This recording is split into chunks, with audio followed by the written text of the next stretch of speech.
Are we witnessing the collapse of a system that was allowed the rich to get richer and the poor to get poor, and a incarceration rate greater than all nations in the world?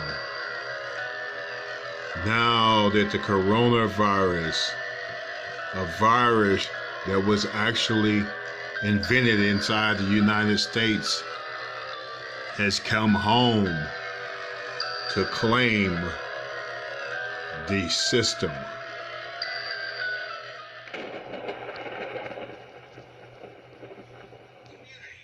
We have a lot to cover tonight with our correspondents, and begin with Aaron McLaughlin in Los Angeles. Tonight, across the country, more protests capping a weekend of discontent. Calls to end economic lockdown. Freedom is what we want. Freedom is what we demand. Protests fueled by the president himself, calling for states such as Michigan, hard hit by COVID-19, to be liberated. Some labeling the president's response dangerous and clashing with his own guidelines. Under those guidelines, you need to see a decline in the infections and fatalities, and that simply has not happened yet. This, as some state governors say, before they can begin to reopen, more testing capacity is needed, calling on the federal government to help. We're fighting a biological war. We've been asked, by the way, as governors, to fight that war without the supplies we need. Every governor in America has been pushing and fighting and clawing to get more tests.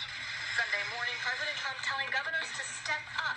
Vice President Pence saying there's plenty of testing. We have a sufficient capacity of testing today for any state in America to move into phase one and begin the process of reopening their state and their economy. But scientists tell a different story. According to the COVID tracking project, 150,000 diagnostic tests happen in the U.S. each day. Harvard researchers estimate in order to safely reopen the economy, that number needs to triple. We've been kind of plateaued at that for about 2-3 weeks. It's mainly because we've just had no federal leadership on this issue. It's crazy that we have shut our economy down because we don't have enough nasal swabs. Despite testing troubles, some states looking to lift restrictions, in line with the White House draft plan advising some areas to begin reopening after May 1st. Vermont and Texas to reopen some businesses as early as tomorrow. Other states, including North Dakota, Ohio, and Idaho, could begin by May 1st. This will not be an opening of the floodgates.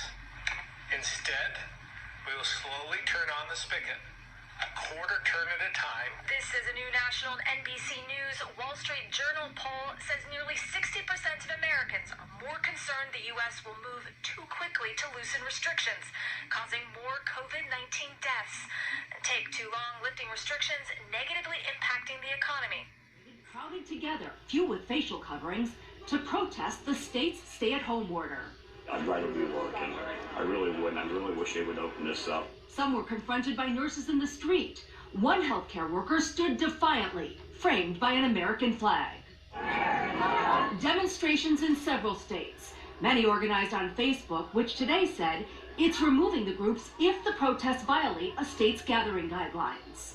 Some states are now slowly lifting restrictions. Today, South Carolina announced it's opening beaches tomorrow. Georgia's governor will allow hair salons and gyms to open Friday. Today, Michigan Governor Gretchen Whitmer struck back against the antisocial distancing sentiment. This action isn't about our individual right to gather. It's about our parents' right to live. President Trump called this a war, and it is exactly that. So let's act like it. The